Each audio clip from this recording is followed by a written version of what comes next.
बोलिए लाडली लाल की।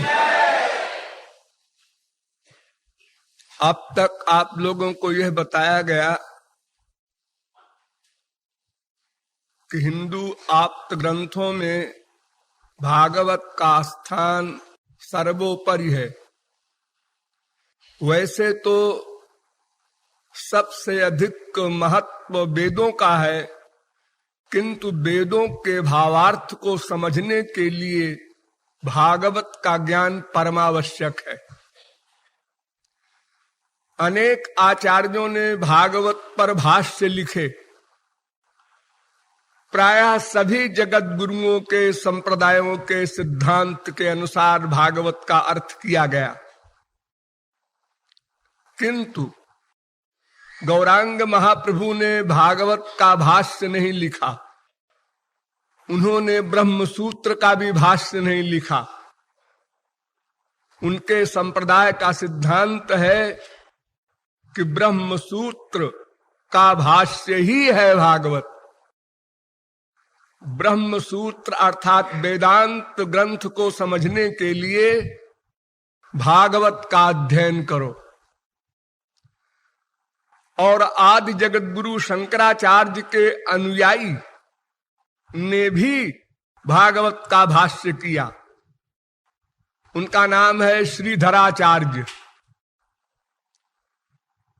वो प्रकांड विद्वान अद्वैतवादी सिद्धांत के अनुयायी थे, किंतु उन्होंने भागवत ग्रंथ के प्रथम श्लोक की ही व्याख्या करते समय और प्रथम शब्द की व्याख्या करते समय धर्मः, ये प्रथम शब्द है भागवत का, धर्मः प्रोज्झित कैतवः। भागवत में क्या निरूपण है, इसको संक्षेप में वेदव्यास ने लिखा है कि इसमें कैतव रहित धर्म का निरूपण है। कैतव रहित, प्रोज्झित कैतव। और कैतव मैंने आप लोगों को बताया है कई बार कि धर्म, अर्थ, काम, मोक्ष, ये चार प्रकार की कामनाएं कैतव कहलाती हैं। कैतव माने छल, कपट, धोखा, 420। यानी धर्म, अर्थ, काम, मोक्ष, ये चार लालच हैं जीवों को बहकाने के लिए। जीव का जो ओरिजिनल रूप है, जीवेर स्वरूप है कृष्णेर नित्य दास, दास भूता स्वतः सर्वे जीवात्मानः। समस्त जीव भगवान के दास है। दास भूत मिदम तस्य जगत स्थावर जंगमम। चर अचर जितने भी प्राणी हैं सब भगवान के दास हैं। इनका असली रूप ये है। इस रूप को छुपा करके और ये चार धूर्तों ने मनुष्यों को बहकाया, धर्म, अर्थ, काम, मोक्ष। तो धर्म, अर्थ, काम, ये तीन तो हमारे संसार के इंद्रियों के विषयों के सुख भोग के सामान हैं। उसके स्टैंडर्ड अलग अलग हैं।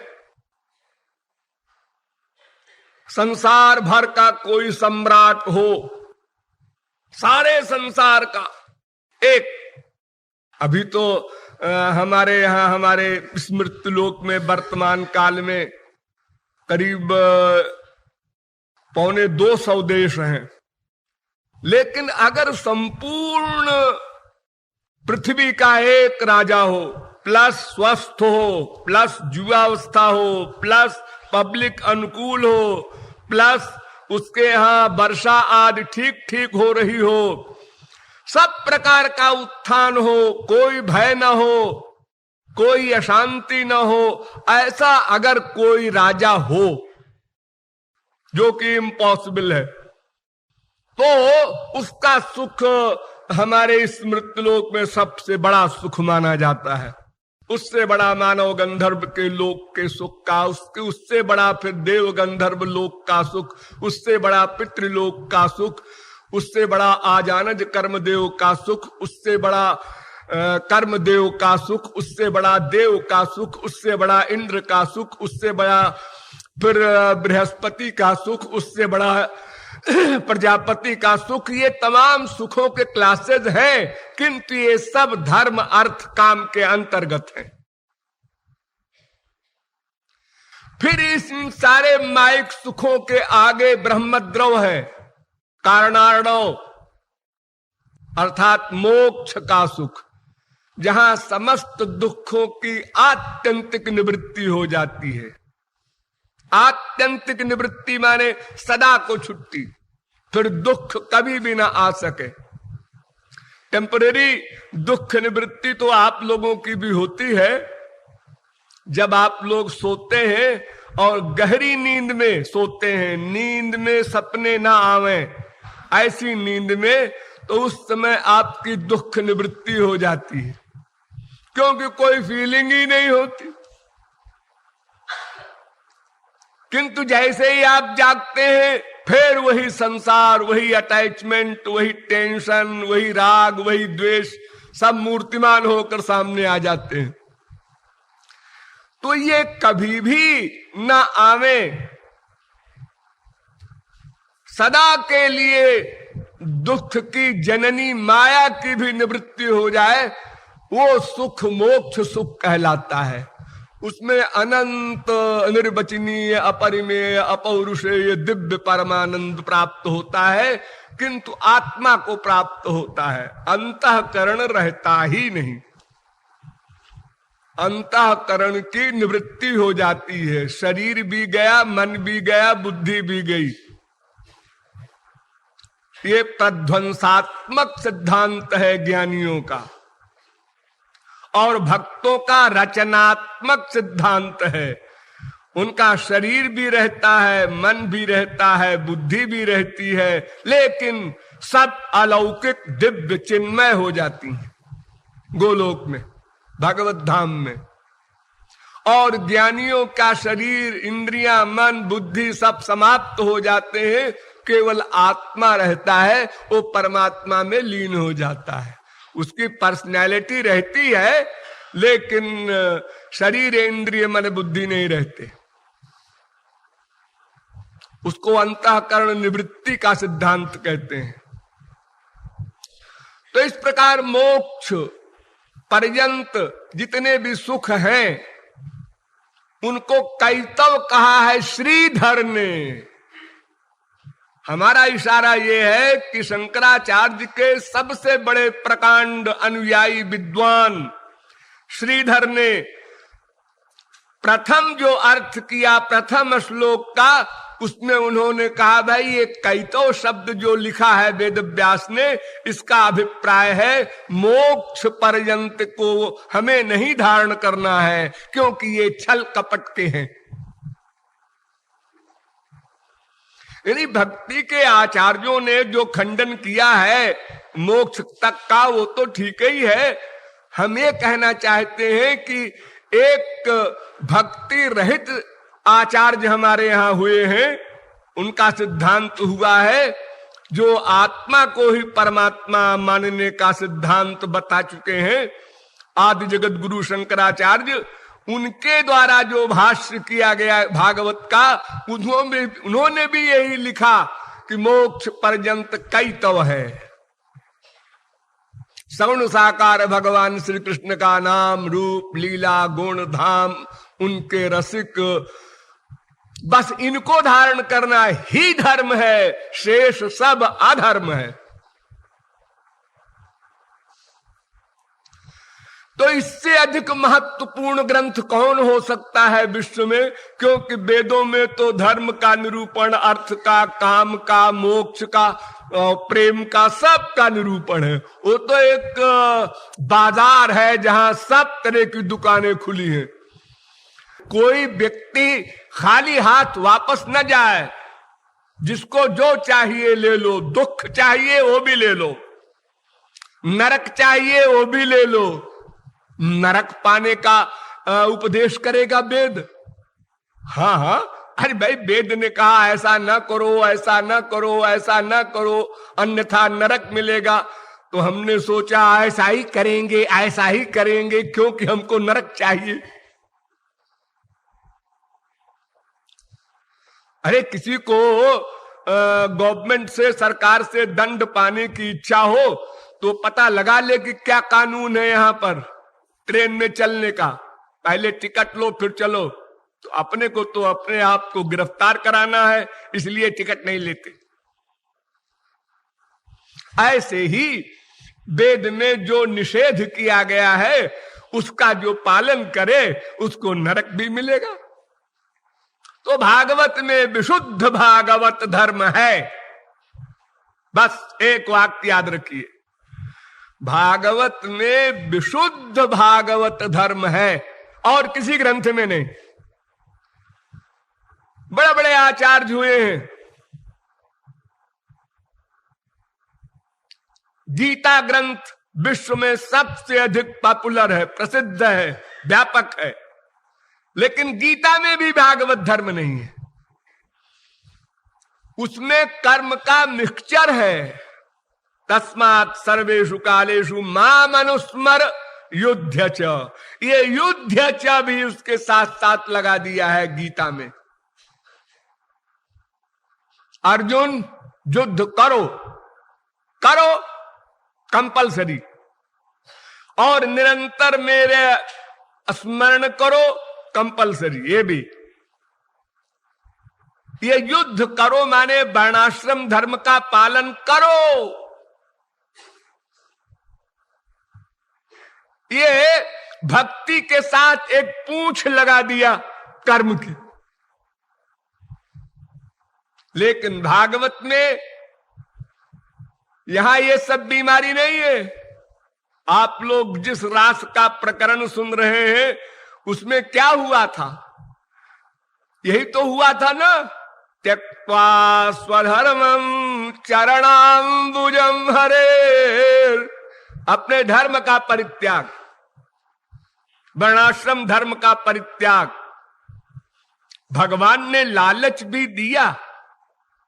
जब गोपियां भगवान के पास आई तो उन्होंने लालच दिया, तुम्हारा ये वर्णाश्रम धर्म है, जाओ पतियों की सेवा करो, सास ससुर की सेवा करो, गृहस्थ धर्म का पालन करो। लेकिन गोपियों ने नहीं माना और अर्जुन को भी उपदेश दिया उन्हीं श्री कृष्ण ने, उन्होंने मान लिया, युद्ध किया, महाभारत हुआ। तो भागवत ग्रंथ विशुद्ध भागवत धर्म है इसमें, जिसमें कोई कर्म का मिक्सचर, ज्ञान का मिक्सचर, किसी वस्तु का मिक्सचर नहीं है, प्योर माल है। गधे की अकल से समझो, कोई मिलावट नहीं। आज हमारे संसार में अनेक सामान ऐसे हैं, प्रायः 99% जिसमें मिलावट रहती है। हाँ? लेकिन भागवत ग्रंथ में कोई मिलावट नहीं है। शंकराचार्य ने ये माना संसार अंसार कुछ नहीं है।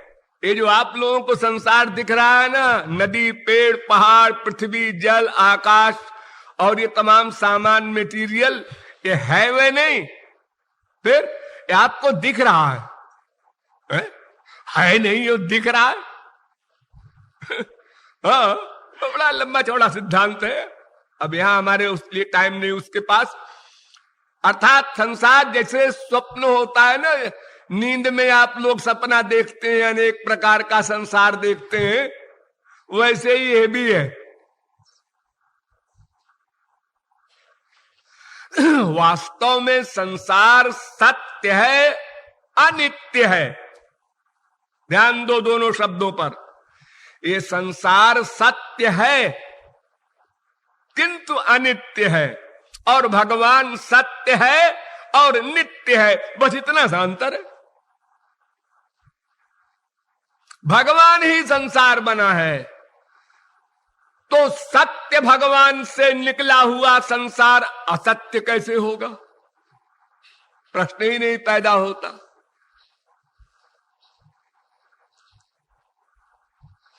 किंतु अनित्य है और भगवान नित्य है, इतना सा अंतर है। किंतु श्रीधराचार्य ने प्रारंभ के श्लोक की व्याख्या करते हुए जन्माद्यस्य यतोऽन्वयादितरतश्चार्थे स्वभिज्ञ स्वराट,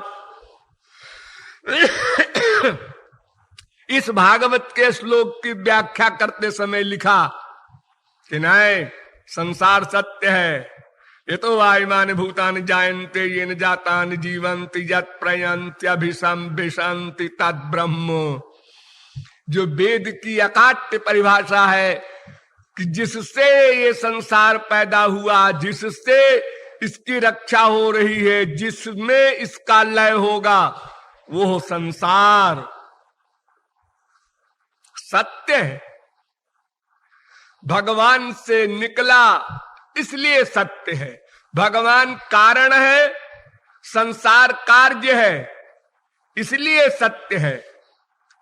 कार्य में कारण व्याप्त रहता है, ये अकाट्य नियम। कार्य जैसे साड़ी है, साड़ी काहे से बनी है? धागों से। साड़ी का कारण धागा, धागे का कारण रुई, तो रुई धागे में व्याप्त है, धागा धोती साड़ी में व्याप्त है। यानी रीजन जो है, कारण जो है, कार्य में व्याप्त रहता है, एकाट्य सिद्धांत है। तो फिर भगवान भी इसमें व्याप्त है, ये भी सिद्ध है। भगवान से निकला, सत से निकला हुआ तत्व सत, उसमें भगवान व्याप्त, और फिर इसी में लय भगवान में, अपने अपने कारण में लीन होता जाएगा ये सब कार्य। जैसे पंच महाभूत है, पृथ्वी जल तेज वायु आकाश, ये पंच तन्मात्रा में मिलेंगे, फिर पंच तन्मात्रा अहंकार में मिलेगा, अहंकार महान में मिलेगा, महान प्रकृति में मिलेगा, प्रकृति भगवान में मिल जाएगी, फिर यो वशिष्ठे दशोस्म्य हम, एक भगवान रह जाएगा। उसी क्रम से फिर निकलेंगे, फिर उसी में लीन होंगे, फिर निकलेंगे। इस प्रकार ये आपराद्या वा पृथ्वी अंतरिक्ष ग्वम सूर्य आत्मा जगतस्थूखश्च, ये इसी प्रकार बार बार सृष्टि प्रलय हुआ करती है। तो इस दृष्टि से सृष्टि अनादि है, अनंत है, लेकिन बीच में लीन हो जाती है, इसलिए उसको हम अनित्य कह देते हैं। अन्यथा सृष्टि भी नित्य है, कोई चीज अनित्य है ही नहीं। अनित्य है तो केवल हमारी जो मान्यता है इसके प्रति, वो अनित्य है। बस एक चीज गड़बड़ है, बाकी सब ठीक है। भगवान का बनाया हुआ संसार है और सत्य है और परमावश्यक है। तीनों बातों पर ध्यान दीजिए, है और सत्य है और परमावश्यक है। अगर ये संसार भगवान ने न बनाया होता तो हमारे शरीर को चलाने के लिए कोई साधन न होता, तो फिर हम साधना करके अपने साध्य को प्राप्त कैसे करते? तो ये संसार जो माया का स्वरूप इसके अंतर्गत है, वो शरीर के लिए है, और जो इसमें व्याप्त भगवान है वो आत्मा के लिए है। सीधा सीधा गणित है। ये हमारा शरीर है, इसमें व्याप्त हमारी आत्मा मैं, उसी प्रकार ये संसार, उसमें व्याप्त परमात्मा। तो बाहर का संसार शरीर के लिए और संसार में व्याप्त जो भगवान है हमारी आत्मा के लिए, बस इसी का नाम जगत। तो ये बात श्रीधराचार्य ने मानी, अर्थात अद्वैत सिद्धांत को नहीं स्वीकार किया। तो इस प्रकार सारे आचार्यों ने भागवत के भाष्य में एक ही बात लिखी है कि भागवत में धर्म अर्थ काम मोक्ष का विरोध किया गया है। ये चार कामनाएं लेकर मत जाना। इसलिए इसके वक्ता भी चार कामनाओं से परे और श्रोता भी चार कामनाओं से परे। परीक्षित को भी भगवत दर्शन हो गया था गर्भ में, और सुखदेव तो फिर ब्रह्म रूपिणे साक्षात भगवान के स्वरूप ही है। तो ऐसे ग्रंथ में जो प्रमुख 5 प्राण मैंने बताए थे, 5 अध्याय 29, 30, 31, 32, 33, इसके अंतर्गत मैंने आप लोगों को बताया था कि भगवान ने रास करने का संकल्प किया, अर्थात प्रेमानंद में भी जो अंतिम रस है वो जीवों को देने का संकल्प किया। क्यों किया? जीवों के लिए।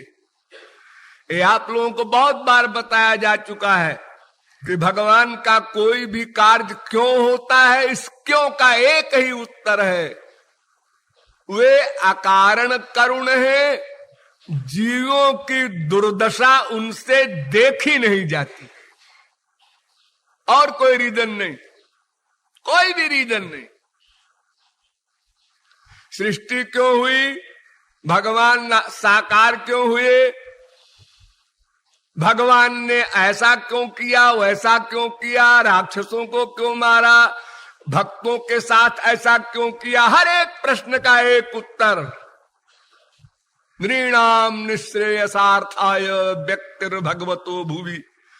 जब परीक्षित का दिमाग खराब हुआ, उसने प्रश्न किया कि श्री कृष्ण को मनुष्य मान करके गोपियों ने अपने पतिव्रत धर्म को छोड़ा, बाणाश्रम धर्म को छोड़ा, तो उनको गोलोक कैसे मिल गया? तो उस समय यही उत्तर दिया है सुखदेव परमहंस ने कि देखो, वस्तु की शक्ति सदा रहती है। जिस वस्तु में जो शक्ति है, अगर कोई चिंतामणि को दीपक समझ करके उठा ले तो वो है तो चिंतामणि, उसी का लाभ उसको मिलेगा, दीपक का नहीं मिलेगा, उसका हाथ नहीं जल जाएगा। अंधेरे में पड़ी है कोई वस्तु, टेढ़ी मेढ़ी, वो था सांप, हमने समझा रस्सी, हमने उसको उठा लिया, उसने काट लिया, हम मर गए, तो हमारे समझने का फल नहीं मिलेगा, जो वस्तु है उसका फल मिला। तो उसी प्रकार श्री कृष्ण में काम भाव हो, क्रोध भाव हो, लोभ भाव हो, ईर्ष्या भाव हो, द्वेष भाव हो, सब प्रकार से मन का अटैचमेंट हो जाने मात्र से जीव को भगवत प्राप्ति हो जाती है। ये भी अकारण करुणा है, अन्यथा पूतना को गोलोक मिलता, गोपियों को भी भला गोलोक मिलता, क्योंकि वो तो व्यभिचार कहलाता है हमारे समाज में, और व्यभिचार का तो दंड है नरक। लेकिन वो शुद्ध पर्सनैलिटी के प्रति हुआ, इसलिए नरक की तो कौन कहे, जो अंतिम रस है गोलोक का वो मिला गोपियों को। और गोपियां फिर जब आ गई तब ठाकुर जी ने खूब बहकाया वहकाया, धर्म का लेक्चर देकर गोपियों ने खंडन किया, और इतना जबरदस्त खंडन किया कि अगर हम अपने होश में रहते, नॉर्मल रहते तो कोई बात नहीं है, आपने मेरे चित्त को चुरा लिया और अब आप लेक्चर देते हैं घर लौट जाओ। और क्यों लौट जाए, प्रेष्ठो भमास तनुभृताम किल बंधुरात्मा, समस्त जीवों के तो आप ही सब कुछ हो, केवल पति नहीं। अरे आप लोग बोलते भी हैं तुमेव माता च पिता तुमेव तुमेव बंधुश्च, एको देवो नारायणो माता पिता भ्राता सुहृद गति, वेदों का चैलेंज है, गतिर भरता मति, सब कुछ। केवल एक मोरे सबई एक तुम स्वामी। लक्ष्मण ने कहा था राम से कि हमको ये धर्म वर्म का लेक्चर मत दीजिए। नरवर धीर धर्म धुरधारी वेद नीति के ते अधिकारी। तो जीवात्मा का रिश्ता और होगा कैसे किसी और से? और है कौन? माया जड़ है और जीव जीव का रिश्ता हो नहीं सकता। जैसे समुद्र में तरंगे होती हैं, उठती रहती हैं, कभी दो तरंगे मिल गई, 2 सेकंड बाद खत्म हो गई तरंग, तीसरी मिल गई वो भी खत्म, फिर उठी फिर गिरी। तो तरंगों का तरंगों से संबंध टेम्परेरी है और तरंगों का समुद्र से संबंध नित्य है। तरंगे जब खत्म होंगी कहां गई? समुद्र में। कहां से उठी? समुद्र से। उठते समय भी संबंध किससे है? समुद्र से। तो उसी प्रकार भगवान विभूचित हैं, हम अणुचित हैं। उनकी शक्ति है पराशक्ति। भूमिरापो नलो वायु खम मनो बुद्धिरेवचा अहंकार यमने भिन्ना प्रकृति रष्टधा परिजम तस्वन्याम प्रकृति विद्धि में पराम जीवहूताम। हम उत्कृष्ट शक्ति हैं भगवान की। इसलिए गोपियां कहती हैं तुम ही हमारे सब कुछ हो। सुखदेव परमहंस ने भी कहा है, अरे भाई गोपी नाम तत्पति नाम च सर्वेषामेव देहिनाम यों तश्चर दिशोध्यक्ष क्रीडने नेह देह भाग। गोपियों के जो पति हैं उनके भी पति हैं श्री कृष्ण और गोपियों के भी पति हैं। समस्त जीव के पतिम पति नाम परमम परस्ताद वेद कहता है। सारे ब्रह्मांड के पति है ब्रह्मा, उनके भी पति हैं, इसीलिए उनको परम पति कहते हैं। तो ये जो वर्णाश्रम धर्म है, धर्म अर्थ काम मोक्ष, 4 जो छल कपट के धर्म है, इनको गोपियों ने कहा है तो भागवत के प्रथम श्लोक में ही काट दिया गया, इनको निकाल दिया गया। अब फिर हमको आप लेक्चर दे रहे हैं इनका। अस्तु प्रहस्य सदयम गोपीरात्मा रामो प्यरी रमत। भगवान ने रास प्रारंभ किया।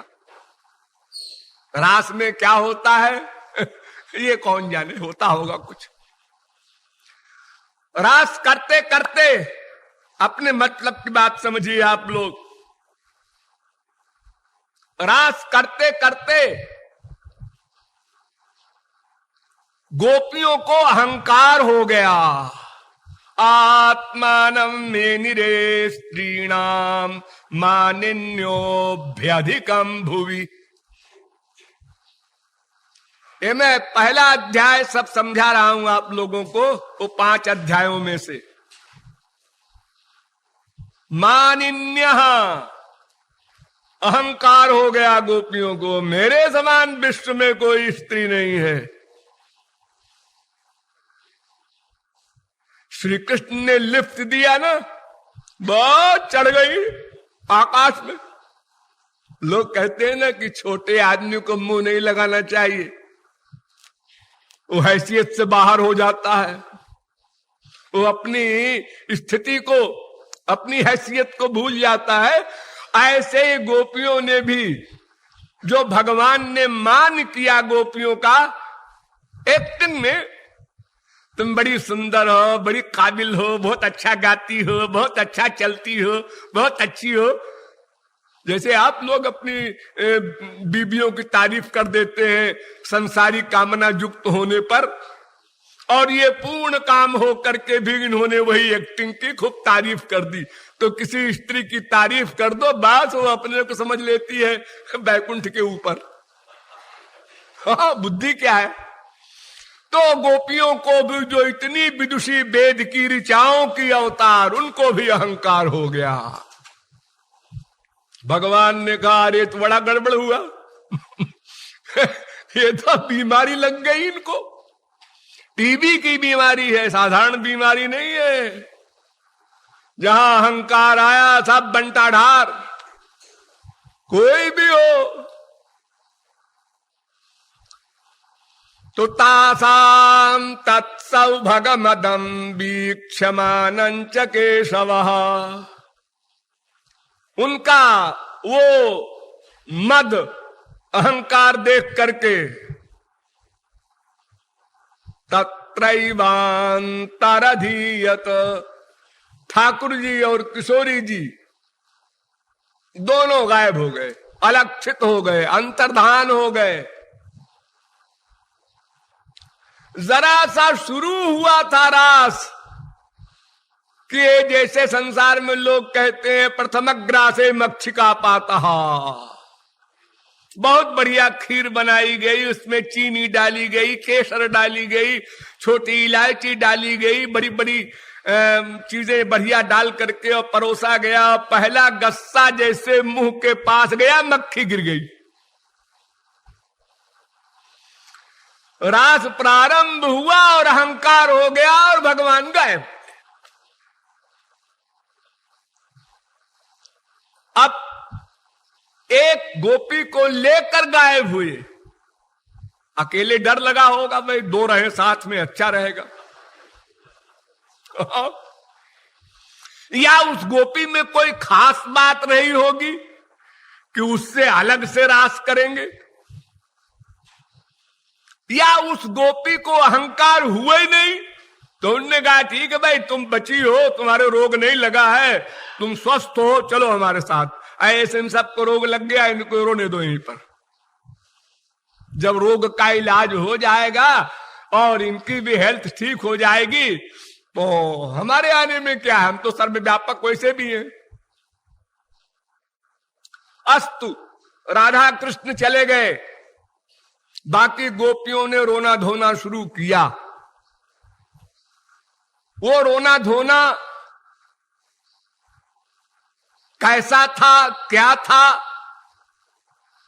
इसे न कोई बोल सकता है, न कोई सुन सकता है, न कोई समझ सकता है। मैंने आप लोगों को कल बताया था ना कि भगवान के वियोग का दुख भी केवल योग माया की शक्ति से ही सहन हो सकता है, अन्यथा हो ही नहीं सकता। कोई सहन नहीं कर सकता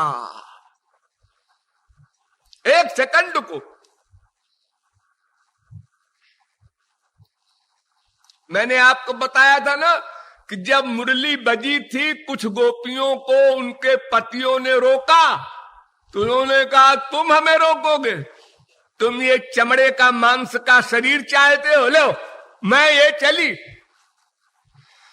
शरीर छोड़ दिया पति के लिए मुर्दा और चली गई।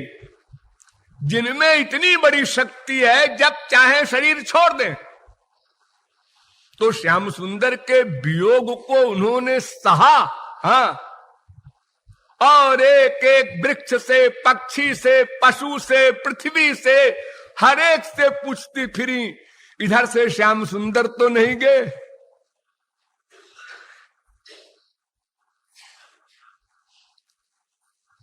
जड़ वस्तुओं से भी पूछा, बड़ा लंबा प्रकरण है वो, उसकी व्याख्या तो सारे जीवन में समाप्त न हो और उसकी अनुभूति तो किसी को है नहीं, इसलिए समझ भी नहीं सकता कोई। ऐसे पढ़ लेगा, हाँ हिरनियों से पूछ रहे थे, पृथ्वी से कह रहे थे, ऐसे कोई साहित्य पढ़ता है, ऐसे आप भी पढ़ लीजिए, और कुछ नहीं समझ सकते। तो इतने बड़े वियोग के दुख में सारी गोपियां ढूंढती रहीं, रोती रहीं। रोते रोते जहां तक प्रकाश चंद्रमा का मिला वहां तक तो गई, उसके आगे घोर जंगल था उस ब्रिज में। तो उन लोगों ने सोचा अगर हम लोग और आगे जाएंगे तो श्याम सुंदर और आगे चले जाएंगे, अंधेरे में तो उनको बड़ा कष्ट होगा। यह समझ करके गोपियां लौटी।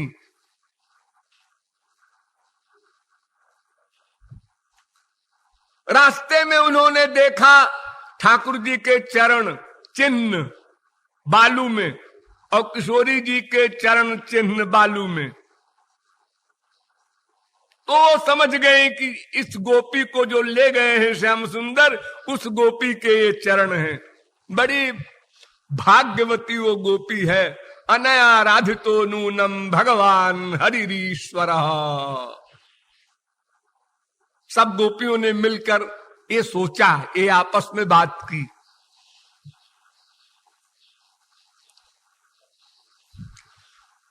और उधर क्या नाटक हुआ कि किशोरी जी ने सोचा सारी गोपियां रो रही हैं, तड़प रही हैं, और ये ठाकुर जी चले आए। अरे थोड़ा अहंकार कर भी लिया भक्त ने तो इतना बड़ा दंड नहीं देना चाहिए, थोड़ी देर का दे दिया कोई बात नहीं।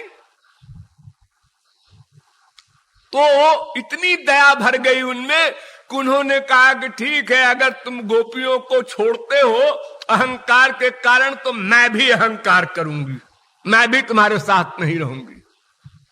तो किशोरी जी ने भी नाटक शुरू कर दिया। उन्होंने कहा अब मैं चल नहीं सकती, थक गई। तुम पता नहीं कहां लिए जा रहे हो जंगल में, तो मैं तो थक गई। थक गई तो यहां कोई टांगा घोड़ा बग्घी तो है नहीं, तो अब ये कई इलाज है, हमको अपने कंधे पर बिठा के ले चलो, हम क्या करें?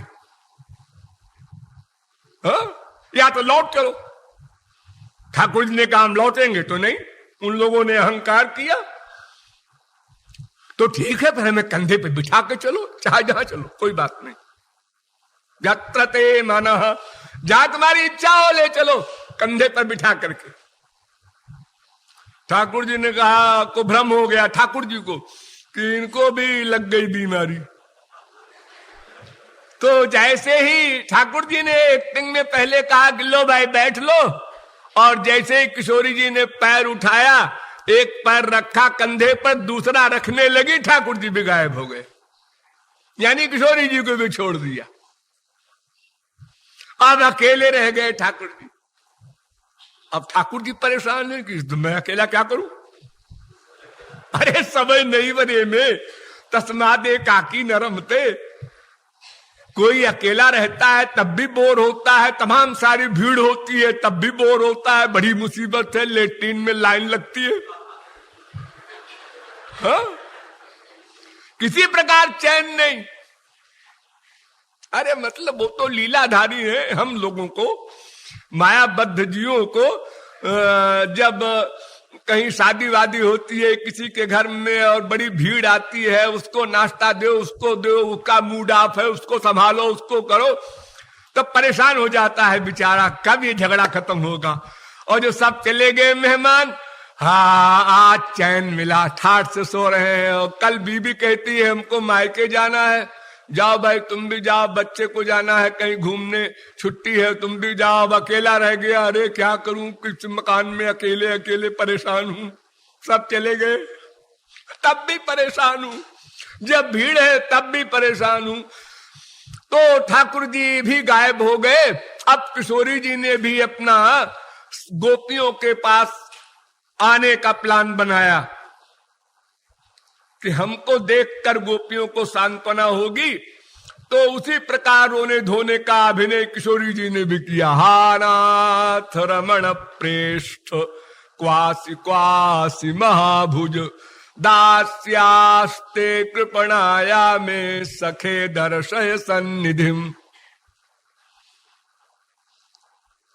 हे नाथ, हे रमण, हे प्रेष्ठ, हे महाभुज, मैं तुम्हारी दासी हूं, मुझसे गलती हो गई, इन सबको दर्शन दो। इस प्रकार रोती धोती अकेली चली आ रही थी। इधर से गोपियों का झुंड करोड़ों का जा रहा था। उन गोपियों ने कहा, अरे देखो देखो वो किशोरी जी आ गई, यही गई थी साथ में। तो चोर चोर मौसियाउत भाई जैसे होते हैं ना, तो दुखी दुखी की दोस्ती होती है अच्छी। और फिर ये स्वामिनी है, वो सब उनकी सर्वेंट है, तो सबको थोड़ा धैर्य हुआ कि पूछे इनसे कहां गए हो। किशोरी जी ने भी बता दिया साफ साफ कैसा हुआ था कि वो चले गए थे यो हम दोनों, तुम लोगों को अहंकार हो गया था, और फिर वो हमने उनको समझाया और लौटे ही नहीं। तो हमने भी कहा ठीक है हम भी नहीं जाएंगे तुम्हारे साथ। तो फिर हमने भी ऐसी एक्टिंग की, और वो कहां गए ये तो कहा नहीं जा सकता। तो कैसे मिलेंगे? हाँ, इसके लिए कुछ सोचना पड़ेगा, ढूंढने से नहीं मिलेंगे।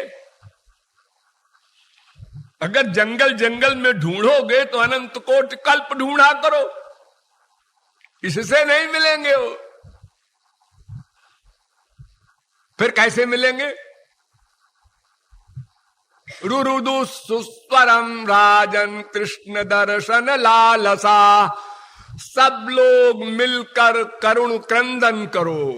बस एक दवा है। देखो सारी भागवत का सार 5 अध्याय, 5 अध्याय में भी ये सार की बात बता रहा हूं। रुरुदु सुस्वरम राजन कृष्ण दर्शन लालसा। गोपियों ने विलाप किया, इसको कहते हैं गोपी गीत। जिसका पहला श्लोक है, जयति तेधिकं जन्मना ब्रज श्रयत इंदिरा शश्वदत्र ही, दैत दृश्यतां दिक्षुतावकास्त्वयि धृता सवस्त्वां विचिन्वते। ये ब्रज बैकुंठ से भी बड़ा है आपके अवतार लेने से। ये गोपियां सबसे पहले वियोग में ये गीत गाती हैं। स्वपद रमणम प्राविशत गीत कीर्ति।